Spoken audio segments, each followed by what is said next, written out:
TDP శ్రేణులు రెచ్చిపోతారు, వాళ్ళు ఇల్లు ఏదో ఒకటి ధ్వంసం చేస్తారు, లేదంటే అంబటి రాంబాబుని కొడతారు, మనం వెళ్ళి పరామర్శించాలి అనేది జగన్మోహన్ రెడ్డి గారి ప్రీ ప్లాన్ ట్రిప్లో భాగం. ఇదేమి అప్పటికప్పుడు అనుకున్న ట్రిప్ కాదు.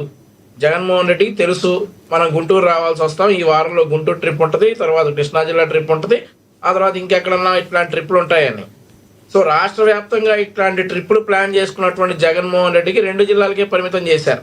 ఎందుకంటే అధిష్టానం మాట మేము విన్నాం కాబట్టి.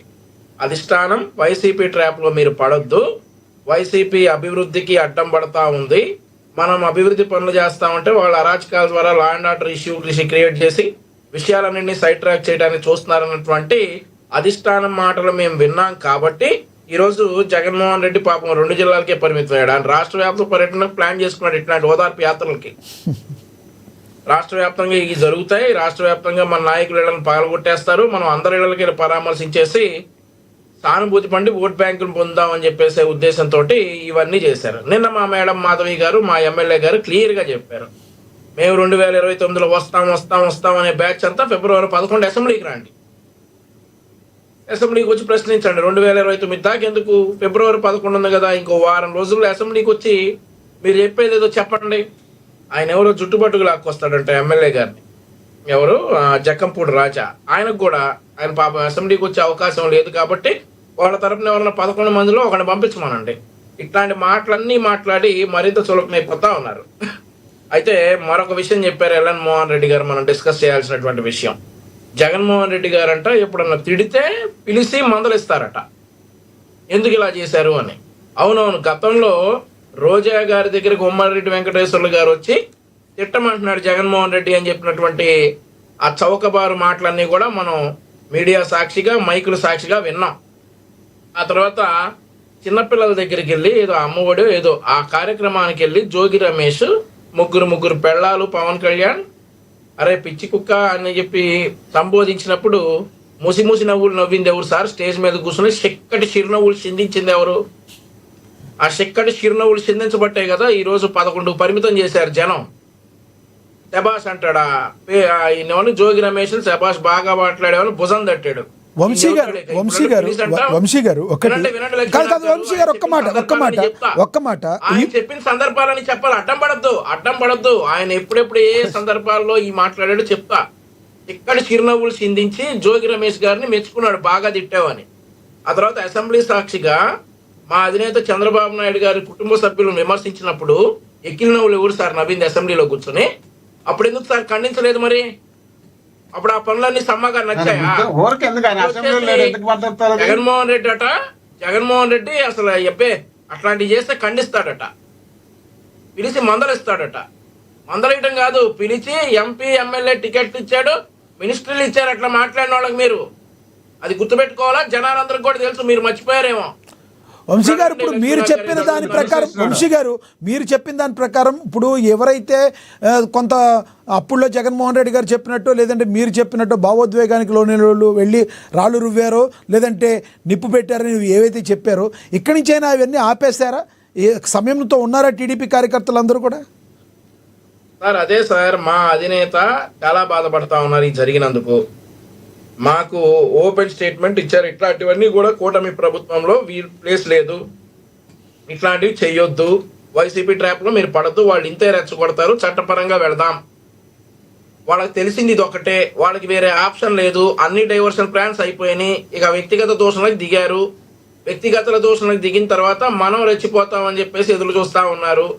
నేను అదే కదా సార్ చెప్తున్నాను, జగన్మోహన్ రెడ్డి గారు రాష్ట్ర వ్యాప్తంగా టూర్ ప్లాన్ చేసుకున్నారు. ఇట్లాంటి అరాచకాలు రాష్ట్ర వ్యాప్తంగా జరుగుతాయి, మనం వెళ్ళిపోయి అందరినీ పరామర్శించేసి ఓట్ బ్యాంకు తెచ్చుకుందాం, సానుభూతి పొందుదాం అనేసి. కానీ ఇక్కడ గుంటూరు కృష్ణా జిల్లాలకే పరిమితమైన తర్వాత మా అధినేత చెప్పిన తర్వాత మేమందరం ఆగాం, మళ్ళీ ఇట్లాంటివి చెయ్యం. ఇప్పుడు కొంతమంది విడుదల రజనీ కావచ్చు, లేదంటే ఇప్పుడు ఆల్రెడీ బెయిల్లో ఉన్న జోగి రమేష్ కావచ్చు, ఇప్పుడు అంబటి రాంబాబు గారు, వన్ బై వన్ ఒక్కొక్కరి మీద కేసులు పెట్టి మరి లోపల వేసే పరిస్థితి కనబడుతుంది అంటారా? అంటే మొన్నటి వరకు సంయమనం పాటించారా, లేదంటే నన్ను అరెస్ట్ చేస్తే చేసుకోండి, ఇదంతా ఏంటంటారు? అసలు వాళ్ళు అలా మాట్లాడతాం ఏంటి, మీరు అరెస్ట్ చేయటం ఏంటి? సార్ అంబటి రాంబాబు గారు దాదాపుగా అధికారం కోల్పోయిన దగ్గర నుంచి దమ్ముంటే నన్ను అరెస్ట్ చేయండి, నన్ను టచ్ చేయండి, నన్ను కేసు పెట్టండి, నా మీద కేసు పెట్టండి అని చెప్పి బాగా ఊళ్ళు ఊరిపోయేటటువంటి వ్యక్తి.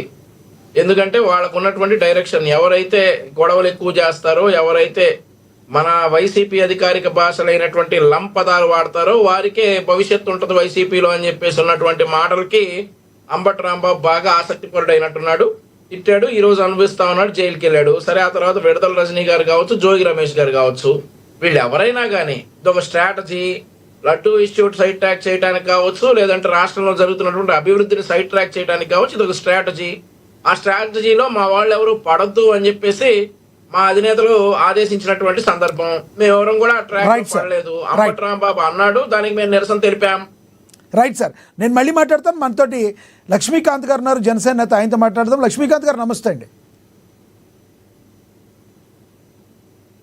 లక్ష్మీకాంత్ గారు, నా వాయిస్ వినపడుతుందా? యా లక్ష్మీకాంత్ గారు, అంబటి రాంబాబు గారు అరెస్ట్ అయిన తర్వాత మీ జనసేన అధినాయకుడు ఎవరైతే ఉన్నారో పవన్ కళ్యాణ్ గారు మరి దీనికి తీసుకోవాలి, ఆయన ఏదైతే ఉందో దాన్ని ఇక్కడ జరిగిన దాని గురించి ఖండించాలి, ఆయన రెస్పాన్సిబిలిటీ తీసుకోవాలని చెప్పి అంబటి రాంబాబు గారు కూతురు మాట్లాడిన పరిస్థితి, ఒక కాపు అనే ఒక కులం మాట్లాడటానికి వచ్చిన పరిస్థితి మీరు కూడా చూసే ఉంటారు. ఆ గతంలో అంబటి రాంబాబు గారు ఆయన కులం గురించి మాట్లాడిన వీడియోలు కూడా అన్నీ తెలుసు. ఎడిపోతుంది అంటారు, ఎక్కడ లడ్డు, ఎక్కడ జరిగిన గొడవలు, దీనికి మీ అధినేతకి సంబంధం ఏంటి? అంబటి రాంబాబు గారు కూతురు మాట్లాడిన మాటల్ని ఎలా చూస్తారు మీరు?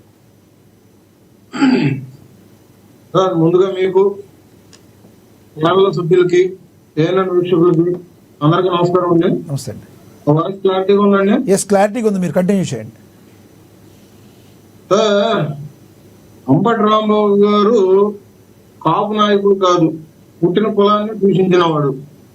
కాపుల్ని తాగుబోతులుగాను తిరుగుబోతులుగా ఒకప్పుడు ఒక మీడియా సాక్షిగా చెప్పిన వ్యక్తి.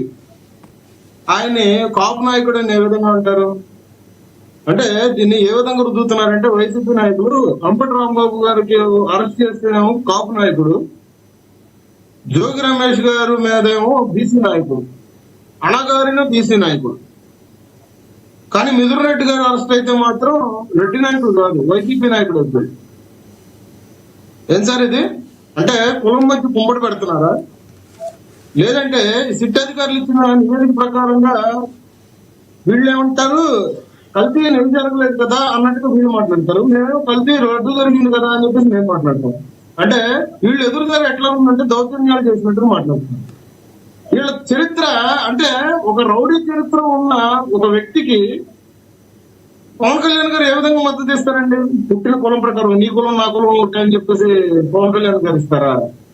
పవన్ కళ్యాణ్ గారు ఎప్పుడు కూడా అట్లా కులాలను కలుపుకొని ఎప్పుడు వెళ్ళిన వ్యక్తి అయితే కాదు కదా. రాష్ట్రంలో ఏం జరిగినా కానీ పవన్ కళ్యాణ్ గారిని ఎందుకు కలుపుతారు నాకు అసలు అర్థం కావట్లేదు. ఇవాళ రోజున చట్ట ప్రకారంగా సాక్షాత్తు ఒక సీఎం తిట్టాడు.